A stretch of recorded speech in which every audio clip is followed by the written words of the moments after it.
Greetings, everyone. Koku here. Before we start, just wanted to say thanks to all of you who have been tuning in to the Bitter Medicine podcast, as well as the other shows on KWAZ Radio. Tonight's show, we're going to read a paper about the three elements of African culture. I chose this paper for a few reasons. One of them is the tone. I want you guys to check out the tone of, of the writing in this paper. And this paper is almost 100 years old, by the way. But it talks about the three elements of African culture. It touches on the idea that African folks had their own way about them. They had their own inner urges, and they created, these three elements of African culture. Regardless to what these Eurasians want to say about Africa. Okay, so I want you guys just to pay attention to the tone that you hear in there, and be proud of some of the things that you hear in there as well. We'll be back on the other side to start the show. You are listening to the Bitter Medicine podcast on KWAZ Radio.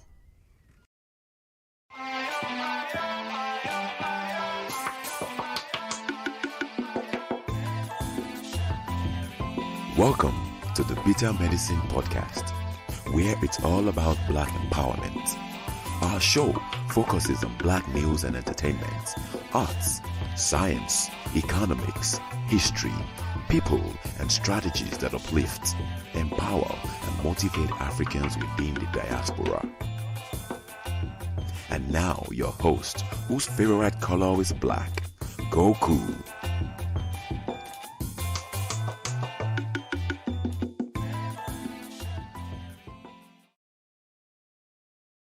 Yes, indeed. Welcome back to the Bitter Medicine podcast. I am Goku. See, the learning curve is in the chat saying greetings to the learning curve with the revolutionary matron. Thanks for being here tonight. Thanks for being there on Tuesday night as well. And thanks for letting people know to hit the like button. I notice when I do a premiere, less folks seem to attend, and therefore less likes as well. You guys can always come back, listen to the show afterwards, and always remember, practice reciprocity, hit the like button, etc. Want to remind you guys that this show is a part of a podcast network called KWAZ Radio. There are other shows on the network you should be tuned into as well. This is D Webb with the Harsh Reality Podcast, asking you to tune in where we tackle the news of the day that affects our community, only on KWAZ Radio. Peace, family. This is Oni, inviting you to listen to the pro-Black perspective, where Black problems are addressed with Black solutions. Greetings, fam. Tune in to The Learning Curve with me, the revolutionary matron on KWAZ Radio. You are listening to the Bitter Medicine podcast on KWAZ Radio. Yes, indeed. Make sure you guys are tuned in and subscribe to YouTube channels of all the other shows on KWAZ Radio. And don't forget to subscribe to KWAZ Radio YouTube channel as well. You're going to start seeing more and more clips from longer shows, from all the shows on the network. And those clips, I'd like you guys to really start to engage with and start to share more. You're going to see, 5-minute clips, 3-minute clips, 10-minute clips, etc. They're going to be up there from all the shows on the network. You go there now, you'll see there's clips from Revolutionary Matron, and I'm going to be working on some this weekend coming. All right, so you guys make sure to tune in and subscribe to KWAZ Radio. Also, look down in the description of this episode. You'll see we have a merch store for KWAZ Radio. Thanks to the Revolutionary Matron for that. You guys, if you want to support the shows, you could just go buy a t-shirt. Practice reciprocity. You are helping the shows by getting a t-shirt in return. Athrozer is here saying driving, so can't interact. Well, I appreciate you tuning in. We gotta talk about that picture you put up the other day, but I appreciate you tuning in all the same. Rico Cooper Photography is here saying peace, family. Peace to the Rico Cooper as well. I haven't seen you in a while, brother. Thanks for coming through. Hope all is well. All right. So let's talk about these, let's talk about these 3 elements. And you guys, let me know your thoughts about the paper as we go along. If you're live with me, type it in the chat. I'll read your comments live on the air. 3 elements of African culture. The passion for self-expression is one of the most potent factors in social development. No problem of social philosophy yields to a satisfactory solution where the passion for expression is not regarded as a requisite factor. This principle is operative in the life of the individual, the race, and the nation. Read that again. This principle is imperative in the life of the individual, the race, and the nation. All human achievements are directly traceable to some inward urge. And evolution, as a theory, is but the universalization of this principle. Civilization, whether in its more perfected stages or whether in its manifestations that are crude and rudimentary, is essentially a measure of human expression. Inward urge that drives mankind onward has a variety of manifestations, and the difference in the number of these manifestations is the measure of differences between various civilizations and between civilization and barbarism or savagery. Impulse that moves the saintly worshiper in St. Peter's to kiss the rosary as he kneels low-bowed and earnest before the high altar is the same that moves the aborigine in Zululand to dance in frenzied ecstasies around his devil bush, right? That there are various degrees of self-expression, with a maximum in this nation and age, and a minimum in that is a fact that is as undeniable as it is obvious, but that there are impulses of cultural possibilities which are lavished upon some races, while totally withheld from others as a thesis which finds no sanction, history, or archaeology. Archaeology is the guiding light in which we grope in our attempt to explore the life of ancient man. Right? Archaeology is one of these sciences to get into, by the way. In Europe and in Asia, we have unearthed numerous evidences of prehistoric cultures. They may have been surprised at the antiquity and variety, but certainly not at the location, but was highly probable that the present high civilization of Europe and Asia had risen from the ruins of older ones. Yet it cannot be longer doubted that when archaeology as a searchlight was turned upon Africa, there was occasion of surprise when that dark land yielded evidence of a civilization that antedated the arrival of the European. You hear that? Now again, this paper is from almost 100 years ago, right? This paper is from almost 100 years ago, right? And this goes to show you how effective propaganda is. Now, there was a time, in fact, I think I saw Onita say from the pro-black perspective tweet about this earlier today. There was a time when Africans dominated the whole world. And Europeans know that too. A lot of Europeans' deities, if you want to talk about Jesus Christ, a lot of times Jesus Christ was depicted as black in their churches and what have you. They know what was up. You go back to ancient Greece, right? Ancient Greece, those guys were in Africa studying heavy. 25 years of study. And never fully getting the knowledge in Africa either, by the way. Right? Because it's shown that to get the full knowledge of Africa, you have to study at least 40 years in Africa. Right? So, but the propaganda that they had to create to justify the invasion and subjugation of African peoples caught on wildly with the people that they gave that indoctrination to. Remember, they learned in schools and stuff that Africa was this dark continent with golems and savage beasts and all this old stuff, which was totally opposite to what they had previously known. Right? So it was propaganda that was able to get to the masses that allowed them to have the mindset to say, okay, we're going to go in and destroy these folks, these African people. So by the time these folks come up in the late 1800s, early 1900s, start digging around in Africa, their minds are being blown because of the propaganda that they received in their education, in their curriculum. This is why I talk about the importance of education, the importance of an African-centered curriculum.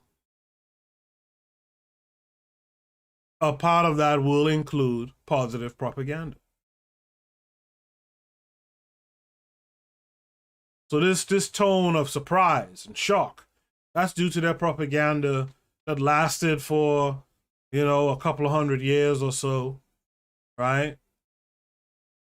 That lasted through the ages of dominating Africans and enslaving them and kidnapping them, etc., and brutalizing Africans. So we got to understand this education thing is heavy. We take it for something simple and light, but no, it's really heavy. To continue, it would be just as hard to designate the African cultures as purely Negro as to designate the European cultures as purely Teuton. However, a study of African culture promises richer results when it can be identified with certain Negro tribes or such Negroid tribes as have a large extraction of Negro blood. Findings of archaeology have not only a backward look, but also a meaning for the future, and especially is true for African cultures, which not only throw light upon the past of the black man, but may also become prophetic of his future. It shall be the purpose of this treatise to analyze the African cultures as to disclose their essential elements, and to compare these elements with their counterparts in European cultures.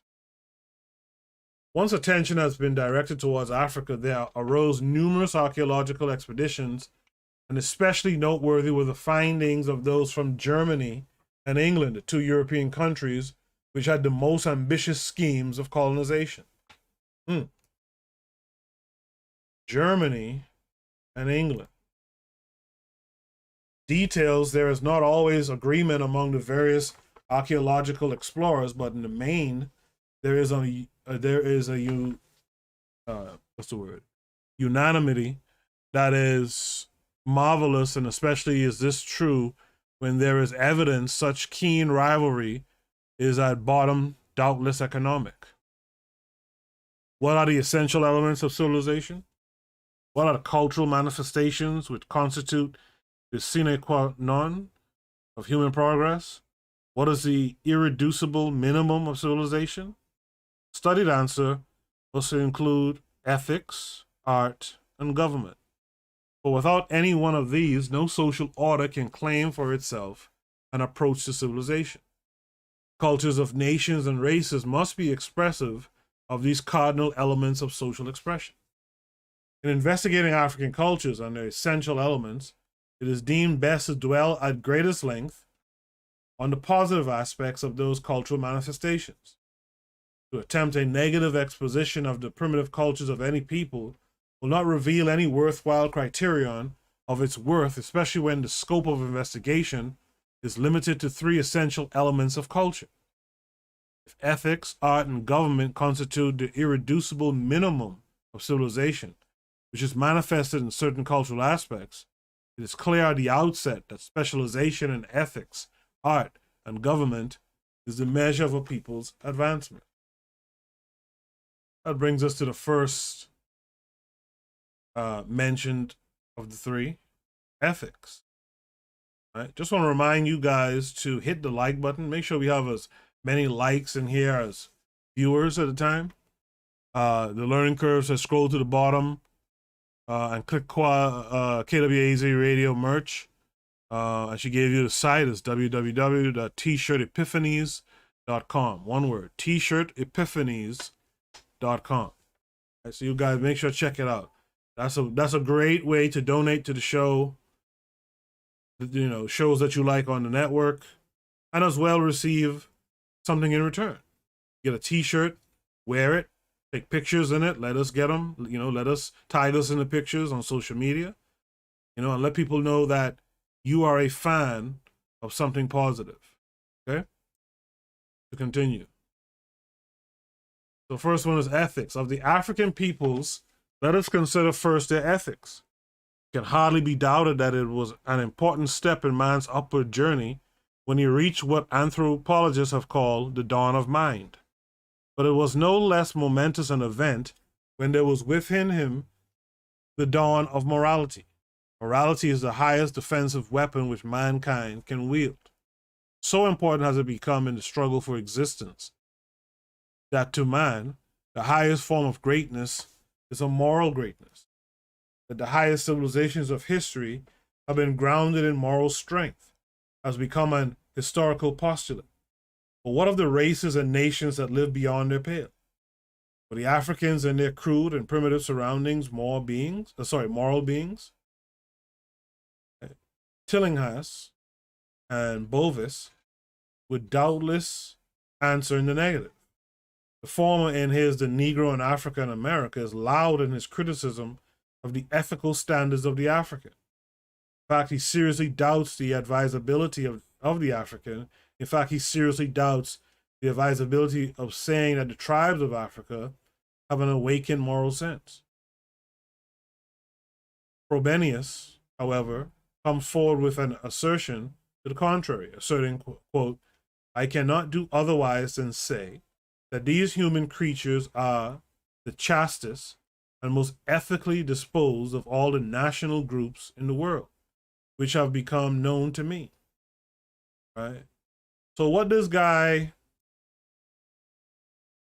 See, the thing about propaganda and indoctrination is that most times, even with the most information at your fingertips, you still won't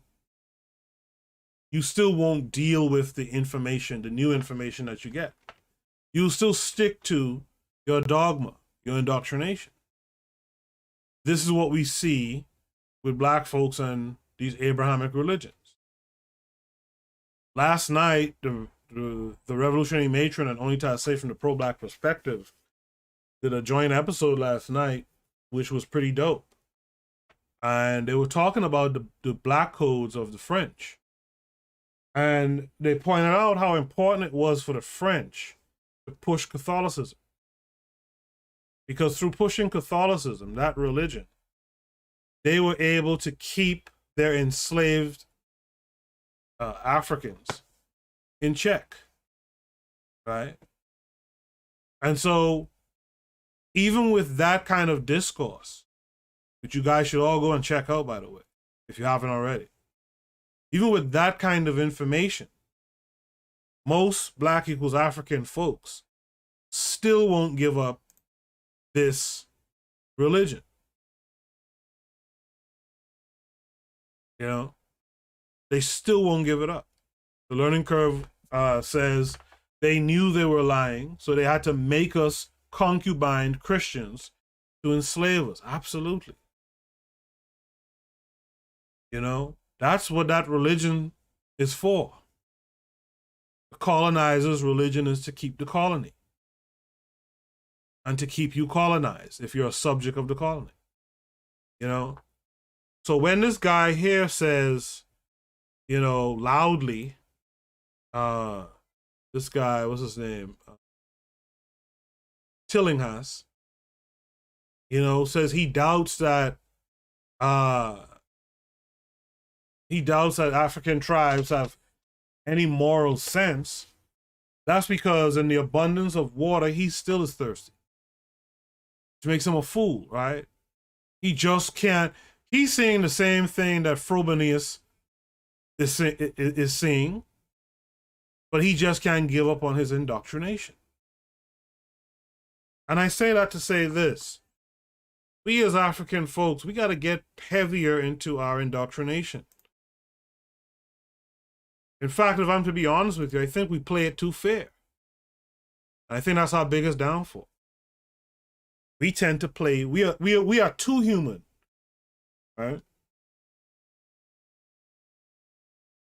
We are too human. We play it too fair. I talked about on the Saturday Night Shoot the Breeze how a 96, I think, or 94-year-old grandmother from Germany is being persecuted because she was a typist during World War II, during the so-called Jewish Holocaust. Azulism is in the room saying, is Africa in the house? Africa is always in the house here. Right? Thanks for coming through. Right? So they still going after her today. And if you ask a lot of black folks will be like, man, leave her be.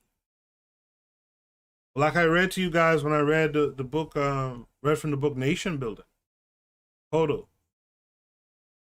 You put duty before right. Your duty is to get your justice. We have to start getting that kind of mindset. Our duty is to our people. We got to get our people justice. Forget about what's quote unquote right. Right? When the US pulled out of Afghan the other day, and there was a bombing or something in Kabul, right? What did Joe Biden go on the radio, or go on TV and say? He says, we will hunt you down. For those people who killed Americans, so we will hunt you down. And not one person went up there and said, well, Joe, I mean, don't you believe in forgiveness and all this old shit?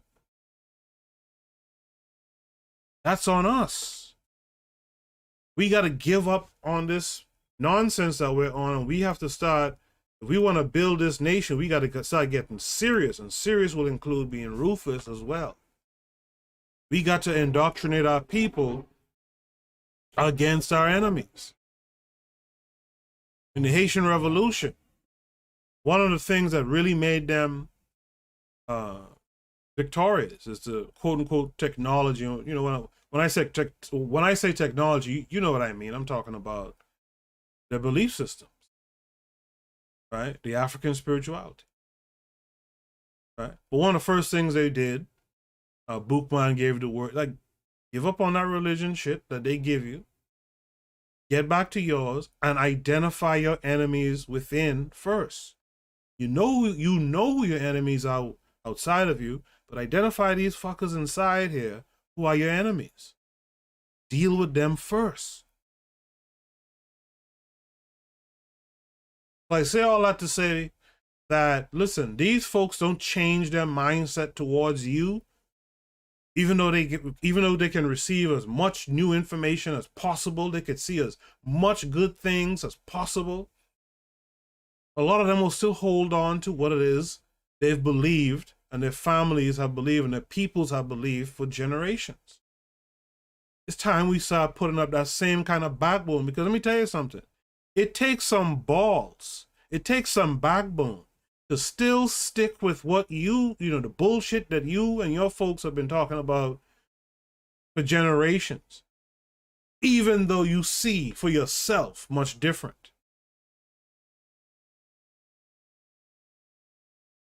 We have to have that similar kind of backbone amongst ourselves. Uwa Abantuum is here. Peace to Uwa Abantuum. Peace to that brother. He answers Azulism. He says, without a doubt. Right? You know what? Let me do this too while I'm here, I guess. Let me turn on. Let me jump on the Discord. Right? If anyone wants to jump on the Discord, by all means. The learning curve says y'all wanted the matron to preach. Oh, well. Preach on, man. All right? She says the entire economy was based on our enslavement. Their entire economy was based on free labor. This is why they have this wealth gap on us. We weren't building wealth during that time. They were. And they had to use stuff like their religion to kind of keep us at bay. And they're still using it today. In fact, we're using it on ourselves today. We got to come off of that stuff. You know? But the real point I want to make, I don't want to stray too far away from what I'm reading, is that, you have to start pushing your agenda. And you have to be unshakable regardless of what others say about you and your agenda. I continue. In justice to the other national groups, we must say that Frobenius here doubtless overdraws the virtues of the Yoruban tribes. Yet his assertions, when taken with ever so much reserve, would lead to the conclusion that the Africans have considerable moral sense. Frobenius leaves no doubt that the Yorubans are a mixed people, although certain degrees of mixtures of people are found everywhere. The fact that they are mixed alone will not vitiate the validity of Yoruban civilization as a phase of African culture. Roscoe, in writing of the Baganda tribes, has been as careful to impress us with their blackness as Frobenius has been to indicate the Yoruban mixture. So what's the Yoruban mixture? Someone in the chat explain what is this Yoruban mixed race talk? All right. Roscoe, in writing of the Baganda tribes, has been as careful to impress us with their blackness as Frobenius has been to indicate the Yoruban mixture. What is the Yoruban mixture? He says, quote, sex profligacy is open and thought to be no wrong. They thought it no moral wrong to indulge the sex desire, end of quote. Yet Roscoe further says, quote, the most stringent care was exercised by the king and chiefs, but it proved inefficient to keep the sexes apart, while horrible punishment meted out to the delinquents when caught seemed to lend zest to the danger incurred, end of quote.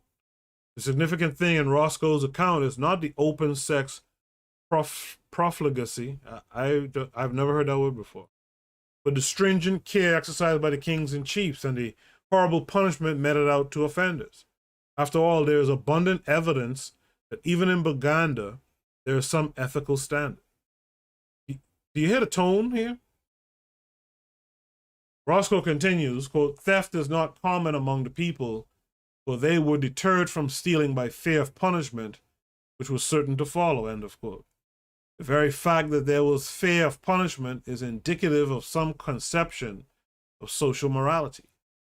Fear as a preventative of crime is not the most commendable incentive to morality, but it is one that must be employed in all civilizations, for man is first an animal, then a moral being. The fear referred to does not prove that the Baganda has the highest type of morality, but it proves that they have a type, and this is significant for primitive peoples. The low standard in anything may be prophetic of higher ones, which are approachable only by means of the lower ones, as stepping stones. This is true in art, science, and religion. The fact that the Bagandas were, quote unquote, hospitable and liberal and that real poverty did not exist shows the presence of a social consciousness which in many ways evidences a standard of ethics. According to Roscoe, the thief was killed on the spot. Death for adultery was certain, yet he attempts to maintain his thesis as to their lack of morality in these words, quote, the moral ideas of the people are crude. It was not wrongdoing but detection that they feared. Men were restrained from committing crimes through the fear of the power of the gods. It's obvious that detection is to be feared only where there are detectives, and these are present only when they have been called forth in response to some social demands. Still other light to be turned on the ethical status of the African tribes. Bent, more sympathetic towards the natives of Mashonaland, delivers himself thus, quote, not only has Kama establish his reputation for honesty. He is supposed to have inoculated his people with the same virtue.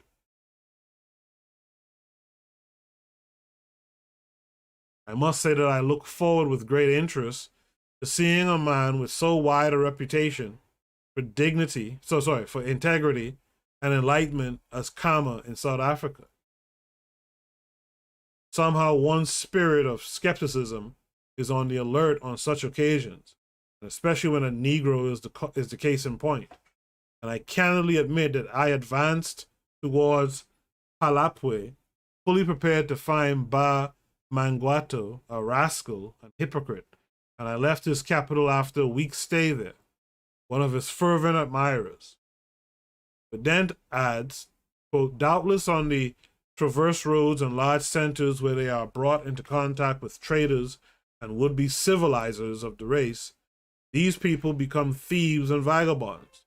In their primitive state, the Makalangas, naturally honest, exceedingly courteous in manner. Right. What are you guys' thoughts on that section that we reached? By the way, Mashonaland is like the north part of Zimbabwe, right?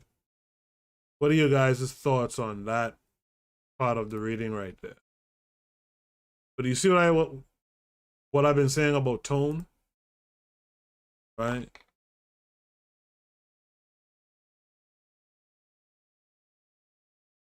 And all of this stuff, like this tone and stuff, you have to put that in the curriculum. It is plain to the impartial critic that, judged by our ethical standards, the peoples commended above would fall far short. But this is no less true with the earlier civilization of historic times. Standards not only vary from age to age, but from people to people. In arguing to support the thesis that in Africa the lowliest tribes had some ethical standard, it is not necessary to prove that these standards compare favorably or unfavorably with those of modern times. Such is beside the question, and with the testimony of the English and German archaeologists before us, we are safe in saying that the African tribes had an ethical standard, and thus the potentials of a civilization based upon morality. Doesn't it grind your gears a little bit to hear these folks talk about morality?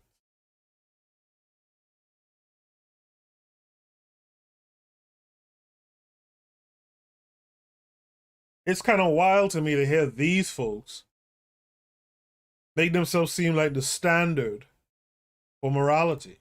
I mean, does that jump out at you guys too? Neither can it be proved that the ethical standards of the tribes of Baganda, Mashonaland, and Yoruba are without worth because they differ in so many particulars from our own. Later we shall attempt to show just why there is such disparity between their ethics and ours. Furthermore, it is not necessary to prove that ethical contacts with Europeans affords no basis for the tribesmen, but it is reasonable to suppose that the ethics of the African tribes have possibilities, same as the earliest nations of Europe and Asia. And if contacts with Europeans be argued against the proposition that the Africans evolved an ethical standard, same argument may be used to better the glory of our own civilization.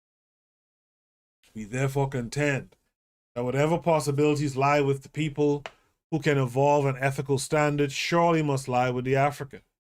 It is true that the happy faculty of coordinating ethics with ideals has made nations great and civilizations splendid, and that such faculty evidenced itself in the long dark continent of Africa. The principle of evolution is just as operative in the world of ethics as in the world of physical sciences. Ethics must grow and outgrow ethics.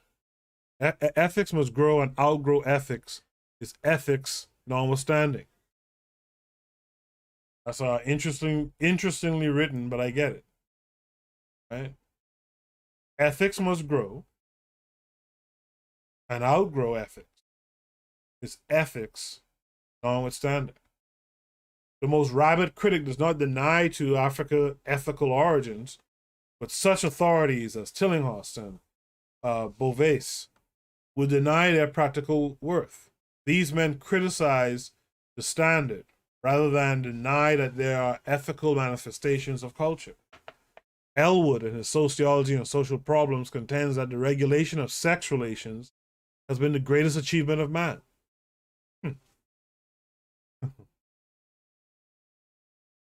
So, when these guys, right, in Greeks, the Romans, when they were raping men in the army, was that a part of this greatest achievement of man?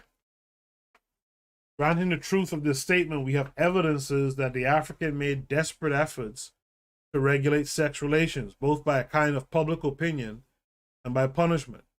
For Roscoe says, quote, "It was looked upon as a great disgrace to a family if a girl was with child prior to marriage." How many of you have found this to be true in your studies?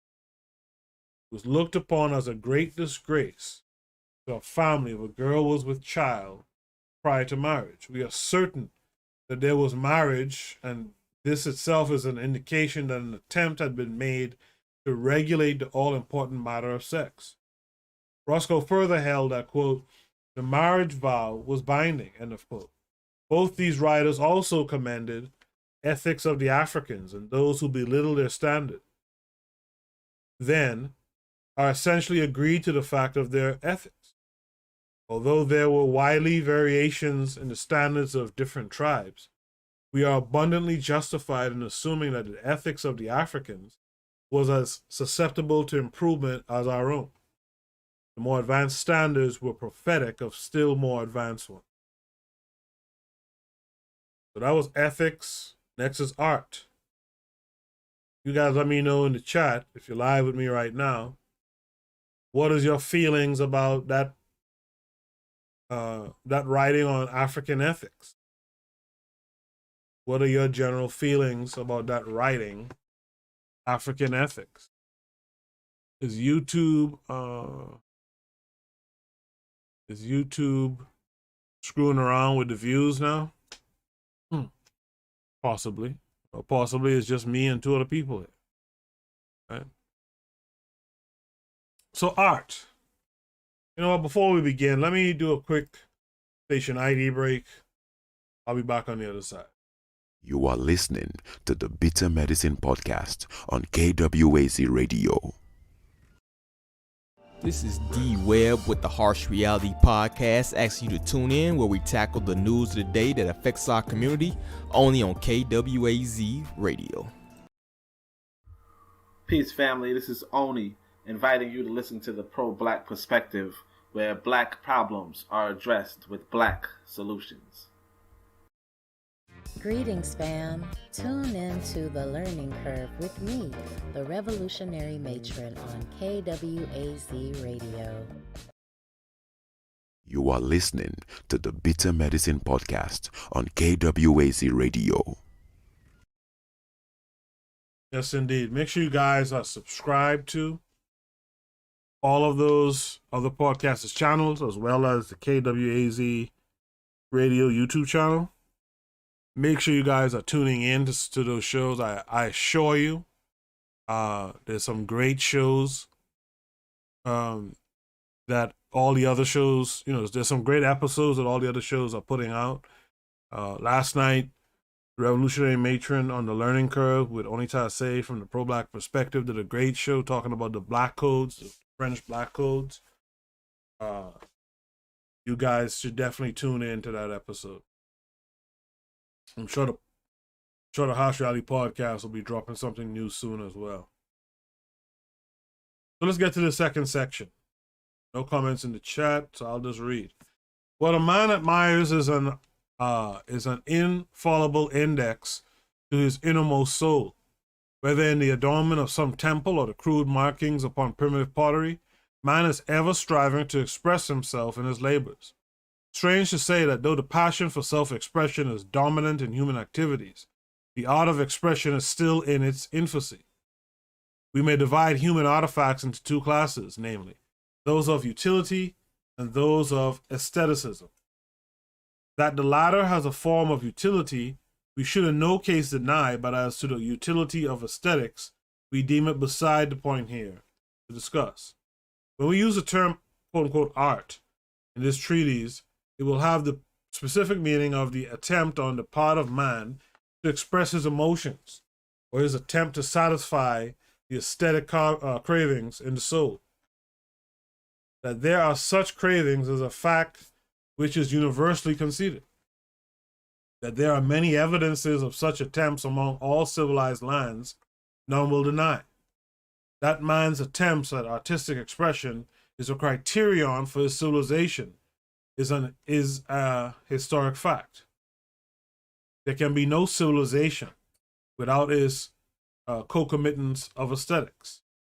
Man seeks beauty for beauty's sake, and he alone of the animals gives evidence of such propensity to a pronounced degree. Song upon canvas and marble, humanity has poured forth its innermost soul of sentiments inexpressibly sublime. I'm fucking up the reading tonight. Right? There's no passion, no object that has not at some time inflamed the soul and moved some mortal to the abode of the gods. Actually, like how you wrote that. Right? No passion, no object that has not at some time inflamed the soul and moved some mortal to the abode of the gods. Right? We have a couple of artistic black folks here. The Revolutionary Matron is one. I'm one. The Zuliism, Arthur Zer, Derico Cooper Photography. So there's a few of us who are here, actually.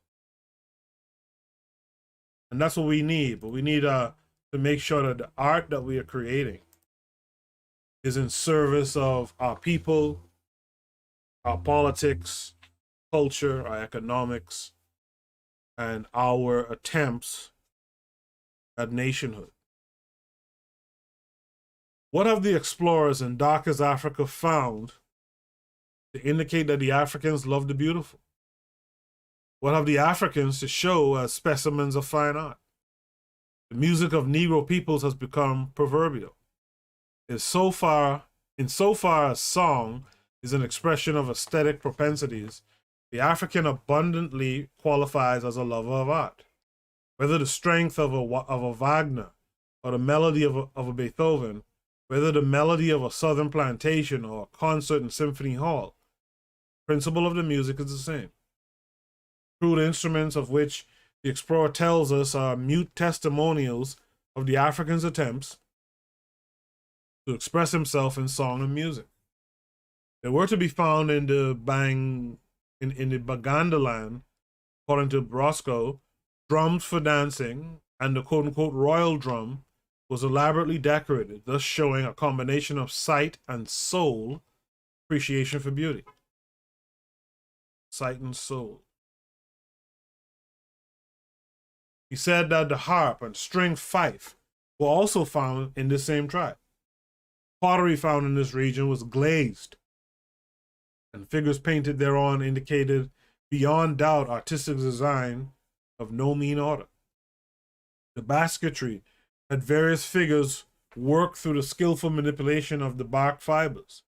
Roscoe asserts that polychrome paintings were much in evidence among the Baganda tribes, and their work in ivory corresponded favorably with the same kind of work found in Europe during the Neolithic Age. Whether fine art was indigenous is not a pertinent question, but the significant thing is that Roscoe found these tribes actually giving expression to what seemed to be a well-developed sense of the beautiful. So let me just say this about Europeans too. Europeans are extremely tunnel vision folks. Columbus lands on San Salvador in the Bahamas, one of the islands in the archipelago of the Bahamas, and declares he meets people upon landing. and declares that land for the queen, for the king and queen. You met people living, reproducing, building homes, practicing agriculture and fishing, playing games, having skirmishes. You know, in fact, you met people engaging in the 10 areas of people activity, according to Neely Fuller, right? Those people had trade, they had economics, they had education, they had entertainment, they had labor, they had laws, politics, religion, sex, war, health, which I think health was added by Francis Cress Welsing to Neely Fuller's 9 areas of people activity, right? You had these things going on there, and these fuckers still came and claimed the land for their king and queen, right? So, but again, why is it that tunnel vision? Why is it that these people think their shit don't stink and they think the Africans does? Education and propaganda. When Bent reached the ruined city of Zimbabwe, he found the natives playing upon one-string instruments with gourds as resonators, and he avers that, quote, the sound was plaintive, if not sweet, end of quote. That a mode of dress is primitive is no proof that it lacks taste and a subtle refinement. This is amply illustrated by the striking beauty of Egyptian costumes, which now again grace the modern stage. Though 4,000 years have elapsed since Egypt basked in the pristine glory that was hers, we have many evidences that what was pretty then is not ugly now. What was pretty then, not ugly now. This is no less true of the remnants of those who saw the sun of glory shine upon Mashonaland. In remarking about their apparel, Roscoe is positive in the assertion that, quote, their dress evidences taste when not contaminated with a hybrid civilization, end of quote. Like the Cretans, they displayed artistic tendencies to the extent the simplest tool bore evidence of ornamentation. Such tendency in the Cretans was indicative of the artistic temperament. A similar tendency in the Africans must be similarly interpreted. According to Roscoe, definite stages are well defined and can be definitely traced in their paintings. At first, the themes were things, and later they were men, and the human body as a design for the artist is clearly portrayed. There was a quote-unquote breast and furrow type of painting that marked almost every object with which they had to do. The piano with iron keys was very much like such instruments found in Egypt. Piano with iron keys. I have to look that up. The piano with iron keys. What was it that I asked you guys to look up before? Oh yeah. What's this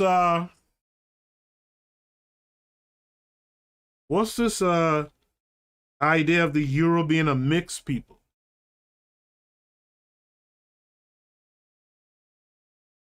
Did anyone look that up if you didn't know it? Right?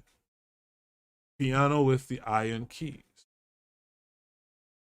I'll have to research that when I'm done. KW Dawn 7 is here. You'll say what's up to KW Dawn 7. Always faithful, always coming through. Appreciate you.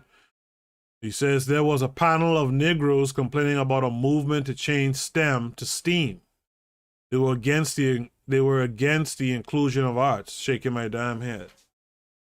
So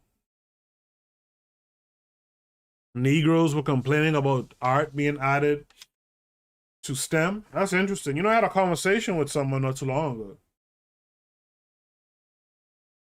A black person, of course. Black woman. And she didn't understand initially why art was being included in STEM. And I gave her the example, like when you open a biology textbook and you look at those diagrams of like the digestive tract or something like that, or the nervous system, someone drew that, you know, and that's when she had the aha moment. But a lot of people don't think of all these things. KW7 says it's Yurugu's Asili as Marimba Ani taught for them to show and want to dominate. Yeah, it's their culture. For those who don't know, who are uncertain what Asili means, right? It's their culture, right? But I continue. Thanks, KW Don, for being here. KW Don, if you have a chance, can you look up what's the idea, the concept of the Yoruba being a mixed race people? Tell me about that. According to Roscoe, definite stages are well defined and can be definitely traced in their paintings. At first, the themes were things, and later they were men, and the human body as a design for the artist is clearly portrayed. There was a breast and furrow type of painting that marked almost every object with which they had to do. The piano with iron keys was very much like such instruments found in Egypt. The Jews' harp was found in many quarters. There can be no doubt that music had its place in the life of the Mashonaland. But music is a fine art, and its value lies largely, if not wholly, in its appeal to our aesthetic natures. What can be the meaning of such evidences of love of music among the African tribes? Can it not be interpreted as their response to the appeal of the beautiful? Of the great defensive walls of Zimbabwe, Bent says, quote, "The fort is a marvel with its tortuous and well-guarded approaches, its walls bristling with monoliths and round towers, its temple decorated with tall, weird-looking birds, its huge decorated bowls. The only parallel that I have seen with the long avenues of menhirs near Karnak in Brittany. One cannot fail to recognize the vastness and power of this ancient race, their greatness of constructive ingenuity, and their strategic skill." End of quote. Of course, there is evidence that the present inhabitants of those ruined cities were not the tribes that once ruled mightily in these regions. Bent himself holds that such high culture must have come from another people. See, that's the bullshit right there. Right? The very fact, Africans had high culture and a low culture, right? Low culture was associated with the Bushmen, right? Mr. Untouchable is here saying, "What you saying, Koku? Hey, things still cool, can't complain." The Learning Curve says greetings to Mr. Untouchable as well. Thank you all for being here. Make sure you guys hit the like button, show that you were here. The very fact that the present population seems so far below the level of culture that once prevailed, there is the only evidence upon which Bent predicates his argument that another race than the Negroes were the bearers of this great culture. However, it is highly probable that the level of culture was foreign to the Negroes who lived in the palmy days of Zimbabwe. There must have been an overlapping of cultures, even if we grant that another race produced the culture of this region. Here's the thing. If another race had provided this culture, had created this culture, and moved on somewhere, first of all, that's not how dominant races typically work. Second of all, where do they go to, right, and carry on this culture again? Right? Where do they go to and carry on this culture again? It's highly probable, and right here he says it, it's highly probable that a dominant race would have wholly abdicated in favor of the natives, and it's still less probable that the natives could have dislodged a race so strongly fortified. Let me tell y'all something. These white folks know exactly what they're doing. But their game is to confuse you. You see the whites? They know exactly what they're doing, but their game is to confuse you. Because a lot of ignorant Negroes would read this stuff and be like, man, we really didn't do nothing. We ain't build nothing. In fact, I'm surprised we don't have a lot of Negroes out here talking about aliens is who did the work on the continent, who built the pyramids and all that stuff.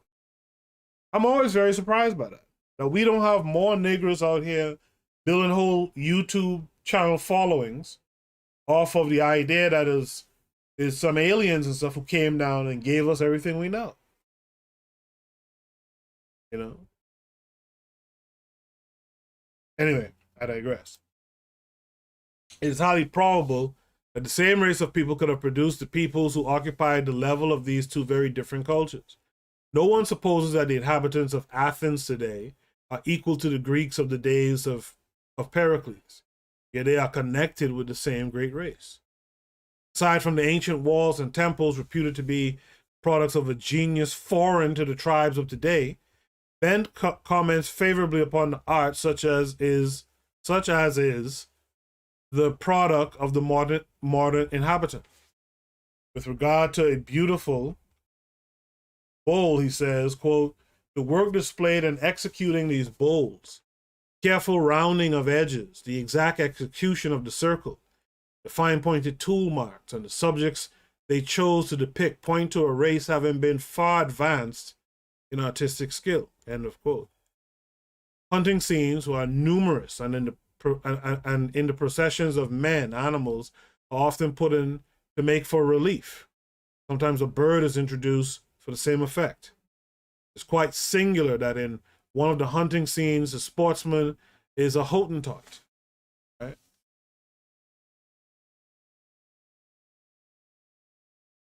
Sculpturing was usually done in soapstone, and the bird upon the post is a subject which is frequently depicted. The drawings found by Bent in Mazo Valley were simple yet beautifully executed.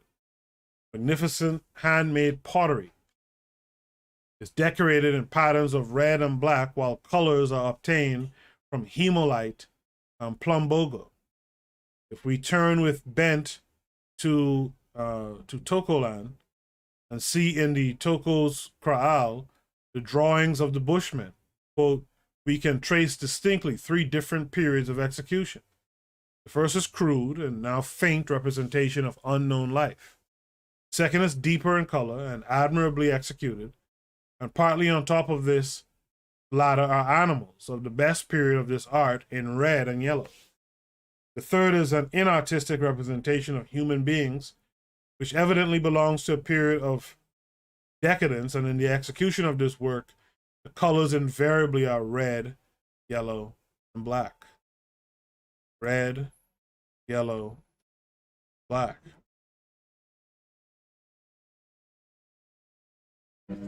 I don't know if y'all know this or not, but Hottentot is like a derogatory term, and it was used to refer to the Khoikhoi, right, the non-Bantu speaking indigenous nomadic pastoralists of South Africa. So Hottentot is some bullshit, right? Let me look this up real quick. So Hottentot was used by the Dutch to denote black people, synonymously with Kaffir.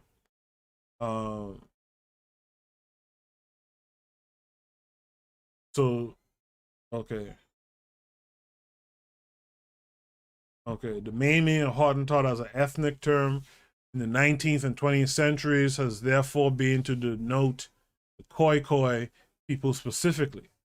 However, Hottentot also continued to be used through the 18th, 19th, and 20th centuries in a wider sense to include all of the peoples now usually referred to with the modern term Khoisan.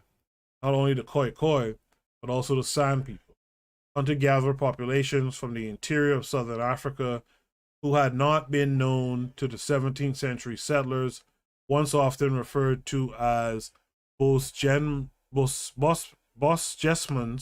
in Dutch and Bushman, right? So it's a negative term, right? But you know, listen, if you have art, right, you have a civilization, right? What was the artist's name again who had African art? Oh man, he's a known artist. The known artist, European artist, who had a bunch of African sculptures and whatnot. Right? Mr. Untouchable asks, Hottentot was their name for us, right? Yeah, Hottentot was the name that those Afrikaners and Boers in South Africa called, initially it seems, the Khoisan people. But if it lasted into the 19th and 20th centuries, then it probably just became a term for all of us. Damn, why am I drawing a blank? There's a popular European artist. Does anyone know who I'm talking about? Popular European artist who was known to have a bunch of African art around him. Can't believe I can't remember the guy's name now. Was it again? Whoever it was, I remember the claim was Pablo Picasso. Pablo Picasso. Mr. Untouchable said it as well. Pablo Picasso was a guy who BB Rodriguez is in the chat as well.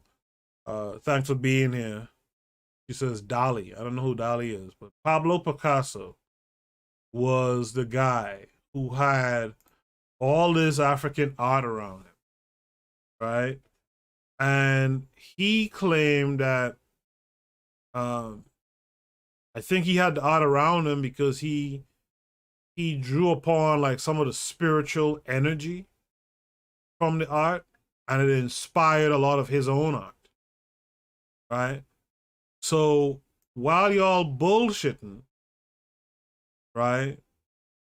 While y'all bullshitting, these guys are studying every aspect of African people and being inspired by it too. He said the African sculptures helped him to understand his purpose as a painter, which was not to entertain with decorative images, but to meditate on life, essentially, right? So what do you think you need to start doing? Right? Bibi Rodriguez says they both are from Spain. Okay, so maybe Dahlia as well shared in this interest in African art. Right? Mr. Untouchable hits it right on the head. I was going there next. He was a plagiarist. Copy African art and monetize it in Europe. That's a theme for these folks. Who's the Greek writer who probably wrote 2 books in Greece but went to Africa for a number of years to study and came back with like 50 books? But we out here not trying to study and connect with our own African culture. In fact, there's groups of us who are trying not to be African completely. Get it together, man. Get it together. All right? Bibi Rodriguez says Picasso is from Malaga, where a lot of continental Africans lived in 1920. All right, good to know. Good to know. So that's what, so he basically I hustled, not air hustled, but he basically I hustled Africans and the art that they cherished. And he did his bullshit paintings, right? And yes, I call them, even as an artist myself, I call them bullshit paintings. He did that and sold it, monetized it, as Mr. Untouchable put, right? We got to get serious. We're missing out on our own history, right? Own aspects of our indigenous or original African culture, right? We're supposed to be building upon that stuff ourselves, right? Among the writers, there's as much there's much of on the questions of African art as there are on African ethics. All told, it goes to show that in the essentials of culture, the tribes of Africa are not entirely wanting, and there are many close parallels between the cultural development in Africa and that in Neolithic Europe. What difference there is one of degree and not of kind. While Lady Lugard's work was savored more of politics than of archaeology, it cannot be doubted that her vote may be cast on the side of those who contend that the cultural manifestations of the African are pronounced when their background is considered. Remember who Lady Lugard is related to, by the way. We talked about this on Shoot the Breeze a couple of weeks ago. Though crude and rudimentary, though often hidden beneath brutal superstitions, there is always a cultural norm with brilliant possibilities for social betterment. At best, we can be no more than fundamentally right or fundamentally good. This lends to color, and this lends color to the claim of the African to real culture. So the next section, right, the third aspect of African culture is government, right? In the chat, Mr. Untouchable says cultural appropriation, right? He was one of the first Eminem and Elvis Presley's, absolutely. BB Rodriguez says Louis Vuitton did the same thing, and I called them out. They scrubbed the internet with stolen Andinkra symbols that I'm wondering if the chiefs gave him permission to use beast symbol for wealth, right? Mr. Untouchable says Lady Lugard, that's the English lady who named Nigeria, I think. Yeah, and who was she married to? Important to put those connections together. Remember who we talked about? Remember who we talked about on Shoot the Breeze like 2 weeks ago? Who created the king system, or the system of kings in Nigeria? Right? That's who she's related to. Right? Now, BB, you said something that's real because that meme came up the other day. Did they really scrub the internet of those pictures? Because that Louis Vuitton symbol, you're absolutely correct. Those Andinkra symbols are all over that. And I remember seeing it in a meme the other day. Let me look it up myself, actually, while I'm here.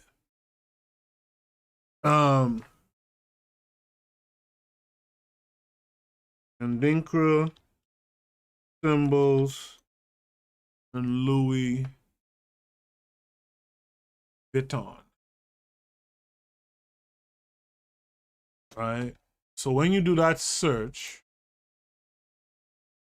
one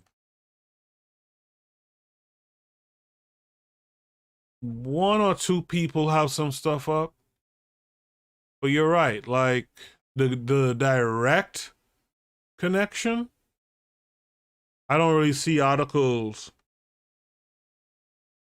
about it. That's crazy, right? How long ago did you reach out to them about that, BB Rodriguez? Right?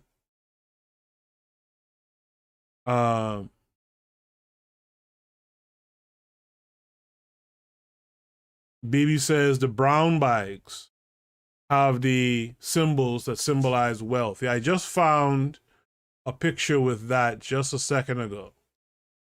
The brown bags you do find. I just saw a picture of it, and what I'll do, I'll try to drop the link in the chat. but it's wild how so much is stolen from us, and then they tell us we ain't shit. Right? The link is so long it won't go through. That's wild too. But yeah, if you look it up, you will see the brown Louis Vuitton bag, right, with the symbols on it, right, and they'll tell us that we didn't do nothing, right? KW7 says Europeans are a hybrid group. They have a lot of mixed genetics, Rh factor plus some Neanderthal DNA. I refer to them as I am a inbred mutant albinos. Right? Yeah. But the question I was asking was about the mixed nature of the Yoruba people. That's what the paper claimed earlier. And I want to know, what's this mixed nature of Yoruba people? Bibi Rodriguez says you won't find it as a match. They scrubbed it 12 years ago when I went after them. Wow. Louis Vuitton was holiday in Ghana and was broke, and he went back to Europe rich. Wow. You see, I don't pay attention to those brands and stuff, but I like the fact that you put me on to something here. Louis Vuitton was on holiday in Ghana and was broke, and he went back to Europe rich. Isn't that the same story of what I said that Greek writer had? Couldn't write much of a damn in Greece, went to Africa to study in the mystery school systems for a couple of years and came back with 50 new stories. I forget the guy's name now. I always forget this guy's name. Mr. Untouchable says soon they steal the red, black, and green colors and monetize that. Well, I'll tell you something. You guys know that black moist guy, Billy Porter? They had Billy Porter dressed up in a red, black, and green dress with some American flag symbolism on it. So they are pretty much at that place now, right? But I get it. If it ain't Louis Vuitton, it'll be Ralph Lauren, or someone will put out some shit in red, black, and green.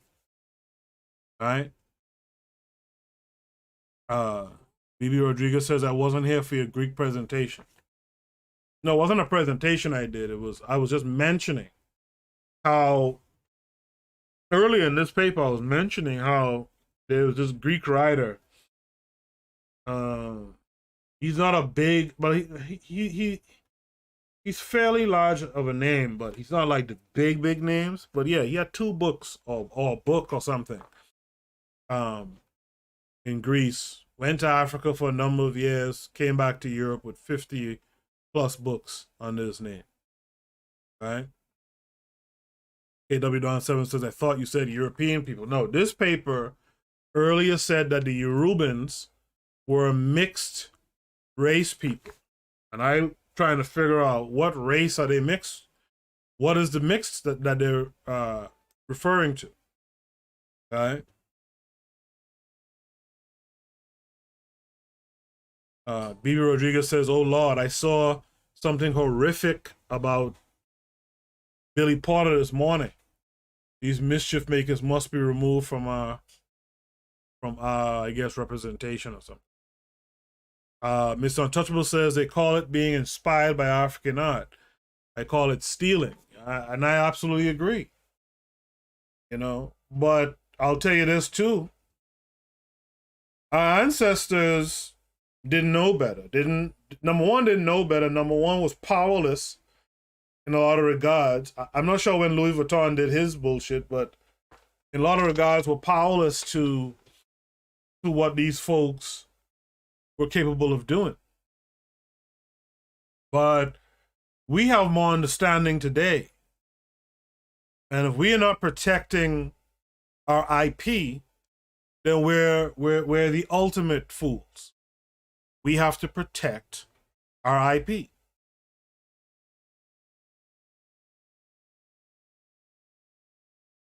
You can't go steal no Uish symbols and put that on no shit, and the Uish don't come after you for that. Right? We got to start having that mindset. Right?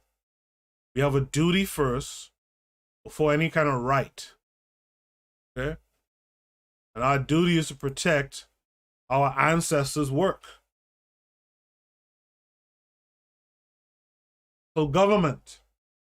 Much has been said about the feeble government which the African sets up. More has been said of his innate inability in matters of civic importance. The matter of government is important, for it is doubtful if there can be any approach to any civilization worthy of the name without some stable form of government.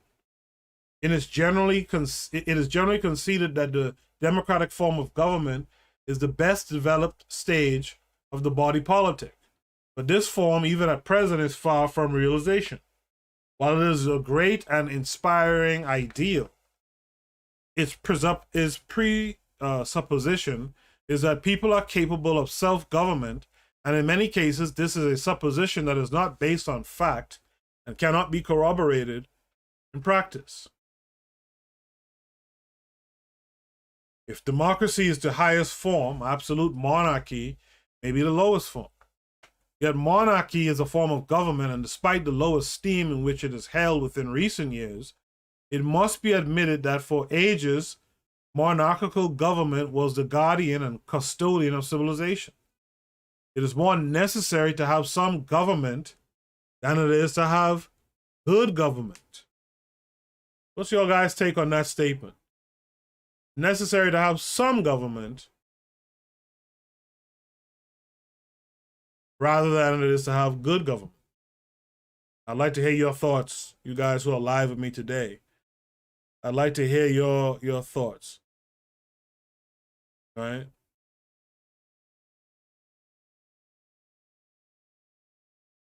Africa is no exception to this rule.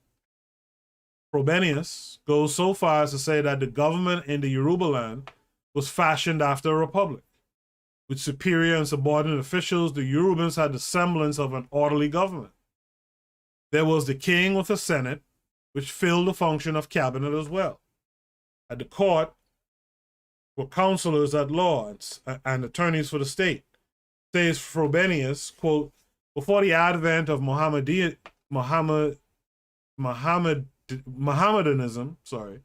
forms of civilization of equal value and significance must have been operative in the Sudan. End of quote. In fact, he continues, the government was excellent, and I was delighted with the simple administration of the law and official summary punishment in Makwa. Of the great Benin tribes, Roth says, if theft is seldom heard of here, of murder we hear less. The Arabs first visited Negro land. God damn, Negro land. The Arabs first visited Negro land by the western route in the 8th and 9th centuries of our area. They found the black kings of Ghana in the height of their prosperity. But the black kings of Ghana had long passed into oblivion when Idris, one of the greatest kings of Bornu, was making gunpowder for the musketeers of his army, contemporary with Queen Elizabeth. El-Bekri, a Spanish Arab and author of Takrik Sudan, says of Mansa Musa, one of the nobles of Ghana, quote, he was distinguished by his ability and holiness of life. The justice of his administration was such that it still lives. 300 years later, a Songhai said of him, quote, as a pious and equitable prince, he was unequal for virtue and uprightness, end of quote. We still got to give Mansa Musa a side eye, though, okay? We still got to give him the side eye. The duration of the Sudanese empires, moreover, will bear comparison with that of others which are better known to fame. Ghana enjoyed an independent existence of about 1,100 years. That is, a period nearly equivalent to the period of existence of the British Empire, from the abolition of the Saxon heptarchy to the present day. Mali, which succeeded Ghana, had a shorter national life of about 250 years. Songhai counted its kings in regular succession from 700 to 1591, a period which almost equals the life of the Roman Empire. From the foundation of the Republic for the Christian era to the downfall of the empire in the second half of the 5th century.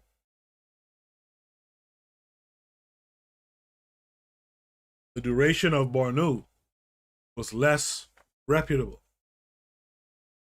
The civilization represented by these empires was no doubt, if judged by modern standards, exceedingly imperfect. Quote, the principle of freedom as we understand it was probably unknown. Authority rested upon force of arms. Industrial life was based upon slavery. Social life was founded on polygamy. Side by side, by the way, polygamy, is that an African cultural phenomenon, an ancient African cultural phenomenon? Or was that something introduced by Europeans? Or Eurasians, let's say, right? Uwo Bantum says the Ghana they're talking about is the Mali, Mauritania, Burkina Faso area. Yeah, they're talking about the ancient. Yeah, so when they talk about Songhai, they talk about Ghana, they're talking about the ancient kingdoms. They're not talking about modern day. Again, this is 1923, right? This paper was written in 1923. They're not talking about Nkrumah's Ghana, right? While I'm here, let me read some more chat. B. Rodriguez said Yoruba mixed with the Dutch, Portuguese, and English during the transatlantic slave trade times, 1600 to 1888. Okay. The author's probably talking about that in truth. Right? She says, please read Daughters of the Trade, breaks down all the complicit orchestrators or tribes of transatlantic slave trade. The learning curve is still here. The matron says, only children believe in self-governance on a global scale. If everyone has a voice, no one is protected. Absolutely. You have to have to use a Du Bois, I hate to use Du Bois' term, but I mean, Du Bois was on point with it. Your talented 10th has to be your leadership. That's a fact. All right? B. Rodriguez says all the 9 West African countries. All right. Mr. Untouchable says monarchies are problematic, especially rule through hereditary. Many kings has passed on the kingdoms to their dumb children who made a mess of things. Got to rotate leadership. Yep. The learning curve says every man is the head of his house. The women come together to establish and organize the global diplomacy. Men fight the wars, women organize the people. Men fight the wars, women organize people. Thank you everyone who's been commenting in the chat. I appreciate that. Again, your comments on these live streams make the live stream more enriched. So I appreciate you guys being here. Right? The principle of freedom as we understand it was probably unknown. Authority rested upon force of arms. Industrial life was based upon slavery. Social life was founded on polygamy. Remember I asked that question. Is polygamy, does polygamy have African origins? Or is that a Eurasian import? Side by side with barbaric splendor, there was primeval simplicity. Luxury for the few took the place of comforts for the many. Study was devoted to what seems to as unprofitable ends. Yet the fact that civilization, far in excess of anything which the nations of Northern Europe possessed at the earlier period of Sudanese history, existed with stability enough to maintain empire after empire for a known period of about 1,500 years in a portion of the world which mysteriously disappeared in the 16th century from the comedy of modern nations. At least they acknowledge that. But it's something that they talked about here that I think is interesting. Study was devoted to what seems to us unprofitable ends. You see, there's a thing here, and again, this is why African-centered education is so important. Because it's an education that directs the learners to the areas of life, right, to the industries of life that we need if we're going to have a successful and powerful nation. You see, one of the things about the public school system, as Onita said and others tend to say, is that it makes you feel like you could just study whatever you want to study and go do whatever you want to do. And this is why we have black folks going to college studying history.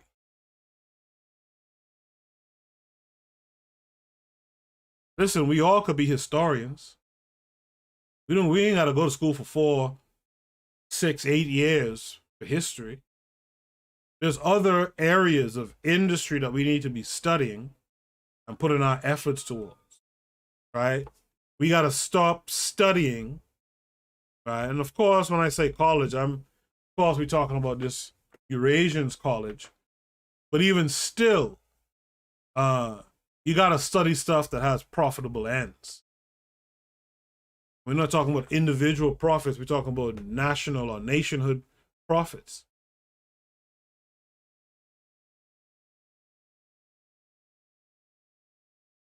Bent holds that, quote, 300 years before the Portuguese came to this country, the natives were ruled over by a chief with the dynastic name of Nonomapada. From the evidence brought forward, we are well within the range of probability when we say that in various parts of Africa, there has been a very close approach to well-ordered government dating from ancient days. That these governments are non-existent today cannot be laid to their discredit, nor to their faulty organization. Now, this guy is writing in 1923. What is it this author in 1923 is just not talking about? Come on. It is a fact that the earth has not produced a government that could very long defy the ravages of time. The journey down the wreck-strewn highway of the ages will reveal the dry bones for 1,000 empires. It is not surprising that the humbler states of Africa can be numbered among them. The fact that there are evidence of decadent states in tribal Africa has its parallel in various parts of Europe today. We have shown that archaeological research has revealed that the darkness in Africa has not been from time immemorial. We have found that the whatever that is obsolete in an archaeological sense. We have brought forward testimony deduced from reliable sources that Africa is not without an historic past. We have further shown that in Eastern, Central, and Western Africa, the natives not only exhibit now these cultural manifestations, but also there is revealed abundant evidence for prehistoric culture that compares favorably with the earlier cultures of Europe. We are candid enough to admit that in standard, the cultures of Africa are inferior to our own. Oof. In standard, cultures of Africa are inferior to our own, but we must also admit that the present high standards in our own ethics, art, and government have not always prevailed, and that there is a path to these standards which is not always assuring. One thing with Whitey boy, they even in admitting something is a backhanded compliment, right? They still gotta make themselves to be bigger than us, huh? Right? I see some guys saying stuff in the chat. I'll be with y'all in a second. Let me just finish up the paper. There is one question that demands an answer before we have concluded. It is a question that is as reasonable as it is vexatious. Why have not the nations of Africa kept pace with other mightier countries? Why is it Africa at present suffering political dissection, which would have been impossible had she fully developed the cardinal elements of ethics, art, and government? Why is there no help for her dismemberment, which constitutes the pity of the age?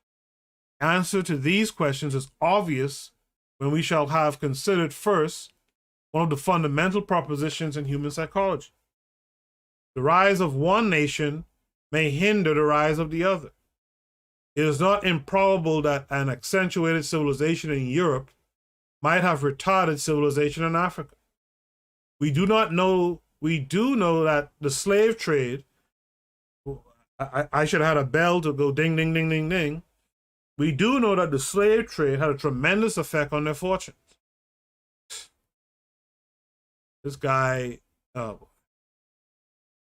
when once a group makes unusual progress and by its ambition destroys the bridge over which it passed, it cannot be doubted that its ambitions considerably alter the fortunes of others at its mercy. Lady Lugard cannot be gainsaid when she asserts thus with regard to the slave trade, quote, through the chaos of these conflicting interests, practice of slave raiding, carried on alike by the highest and lowest, ran like the poison of a destructive sore, destroying every possibility of peaceful and prosperous development, end of quote. There may be further asked the question, why did not Africa rise as did the other peoples and make her exploitation impossible? We are forced. I like how these guys ask these questions. We are forced to turn from social to natural factors. The geography of Europe is quite different from that of Africa. When wave after wave of migrants left the Iranian plains and turned west and east and south, it is clear that those who turned into Africa had an endless journey before them ere they had to the margin come. That's oddly written. Of the great mountain ranges, there were none. On the monotonous plains of Africa, the cultural extensions must have been horizontal. The races that went into Europe were more quickly stayed in their onward march by the coldness of the north. Not only this, but they were in the midst of a mountainous country where tribes and peoples could drift into human eddies, and there remain one of the current of human activities for ages. Not only might they remain aloof from the busy thoroughfare of migrating myriads, but within each eddy, there was the possibility of a growth in culture in its simpler aspects. By and by, the culture of one eddy was crossed with the culture of other eddies that had developed in other cultural directions or farther in the same direction. In time, there was, by reason of the northern limit of Europe, a rebound of the population. This was also a rebound of cultures. The various crosses and modifications of cultures made it more probable that civilized progress would be accelerated. The culture of Europe was, by reason of the physical geography, a heterogeneous culture, while that of Africa was necessarily homogeneous in view of the geography of that continent. As part of my contention, I refer to Ripley, who says, quote, the remarkable prehistoric civilization of Italy is due to the union of cultures, one from Hallstatt region having entered from the west via the Danube, other coming from the southeast by sea, being distinctly Mediterranean. From the fusion of these cultures came the Umbrian and Etruscan civilizations. You know, I was just reading an article about the Etruscans. For a while it was, they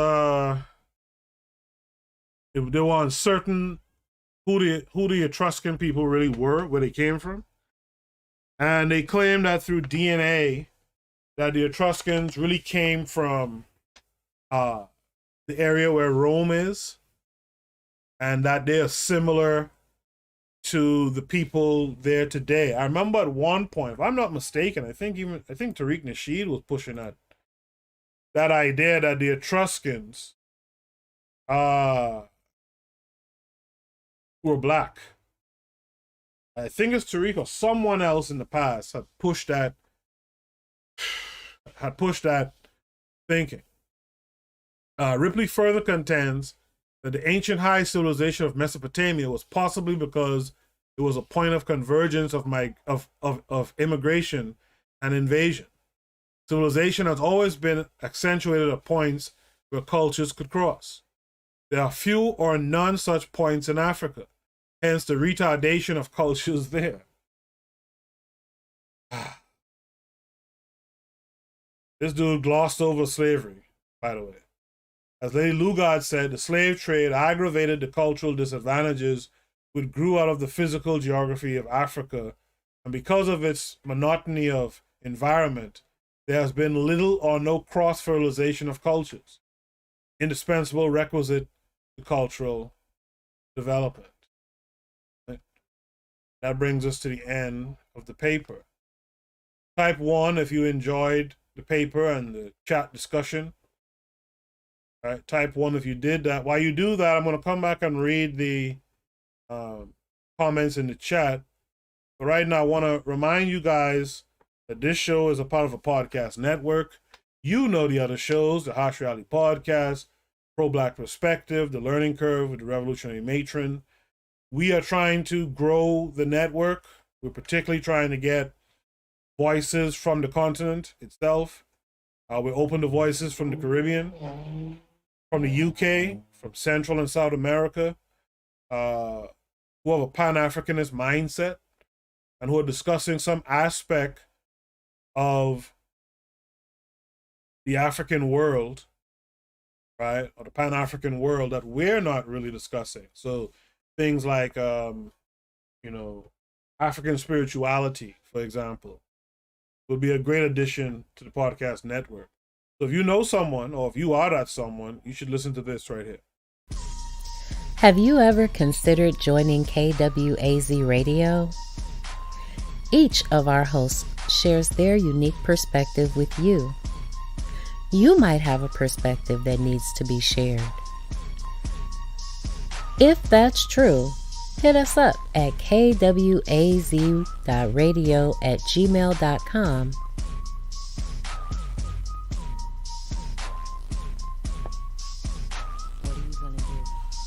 What are you gonna do? What you gonna do?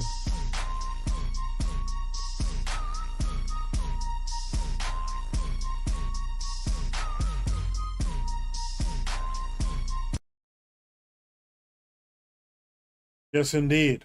Make sure to pass on the word. Let people know that we're trying to build, and let them contact KWAZ Radio at kwaz.radio@gmail.com. In the chat room,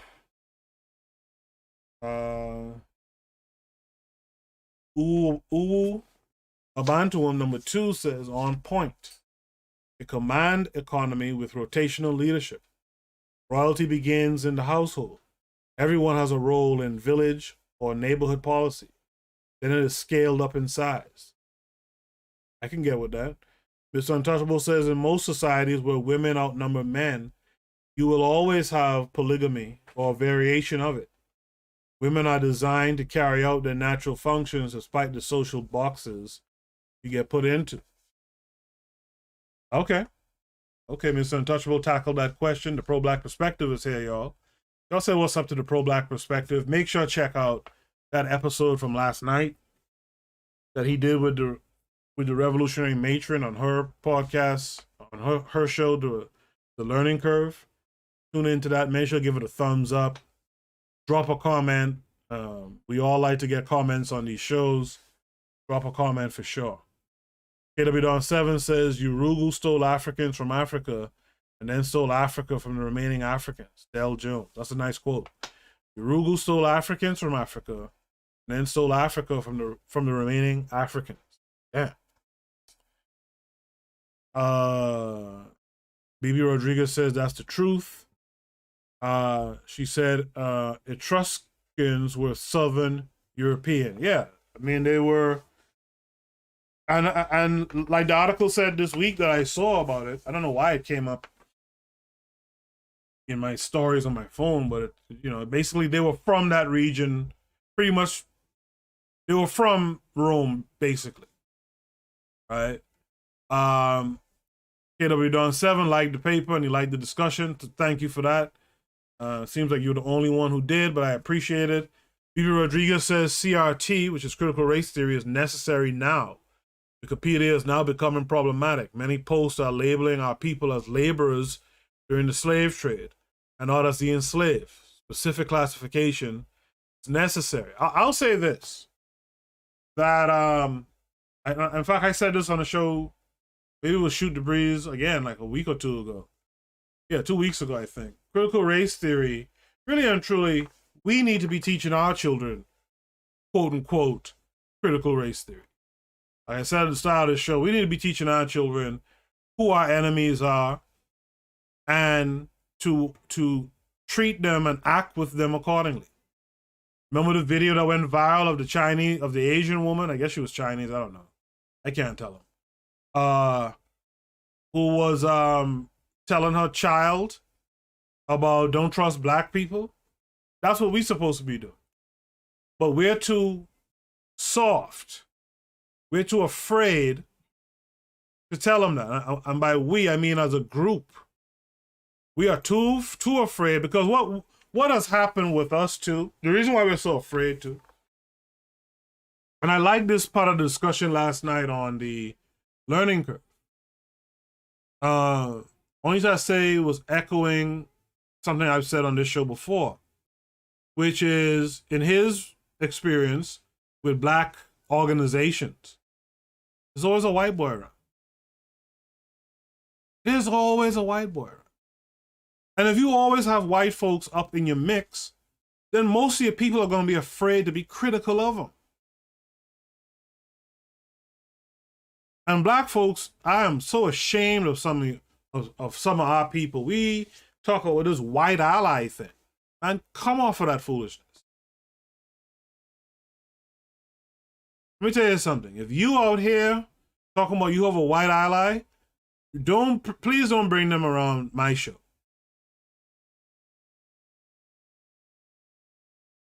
Because where I live, where I am, as a person, as a man, as a black man, as an African, there's no white allies. I get it. If you work a job, you're going to have to be around these fuckers, but y'all are my friends, and I don't pretend like y'all are my friends. Right? There's a particular group here in New York. In recent years, not back in the day when I was in college going around these organizations, but in recent years, I went to this screening of a documentary, I Am a Man, about Martin Luther King. And I'm sitting there, and a black woman is booed up in front of me with some white boy. Could have been in the same difference. We got to come off of that. If I'm leadership in that organization, I go to them, I go to her first, and I'm like, fuck you doing? What are you doing?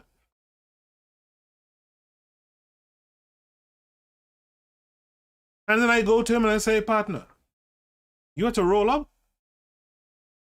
You have to roll out right now before I roll you up. Get these people off your mix. So when I was listening to that last night and they was talking about, I was here shaking my head like, so it's not just me who noticed it.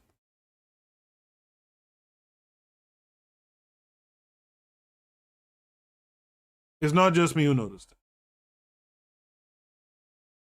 BB asked, was it a Metrograph theater? No, it wasn't. If you're talking about where I went to watch this screening, no, it was in this organization's meeting hall. And the whole thing distracted me. I couldn't believe what I was seeing. Right? I couldn't believe. And then I went to a rally for that group. Well, I guess I just wanted bodies there. But I'm there, and in front of me is a little mealy-mouthed white woman. And again, I'm watching this shit like, what's going on here? we don't have any heart when it comes to these folks. And that's just the truth of the matter. We got to teach our own kids critical race theory.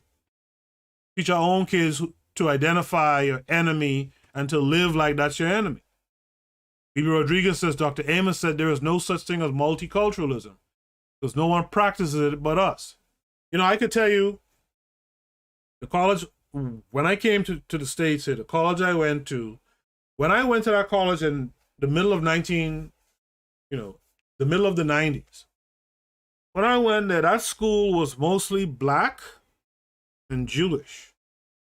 And then they had a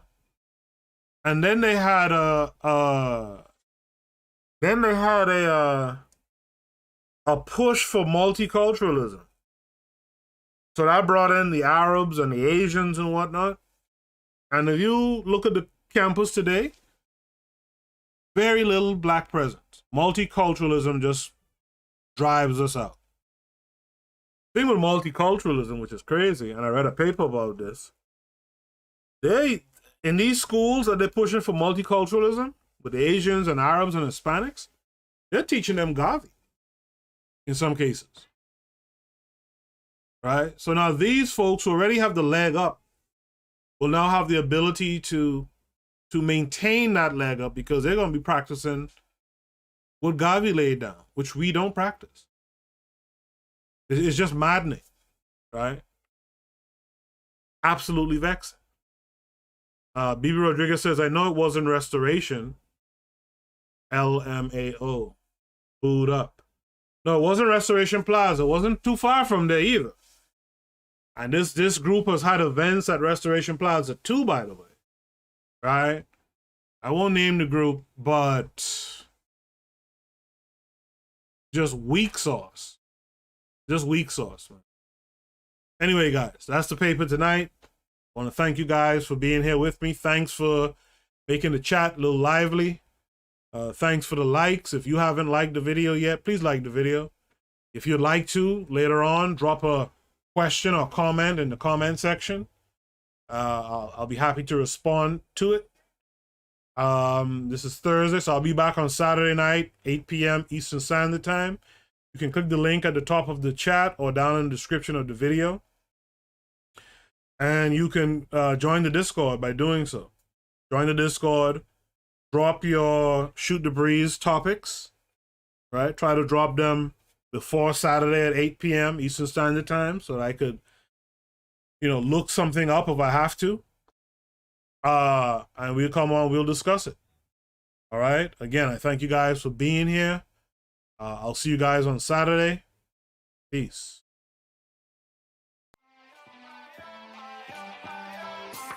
Listening to the Bitter Medicine Podcast with your host, Koku. If you like what you just heard, we hope you pass along our web address, bittermedicineblogs.com, to your friends and colleagues, and share our show to all your social media. Be sure to check out our archive section on our website for previous podcasts. This has been a KWAZ radio production. Join us next time for another session of the Bitter Medicine Podcast.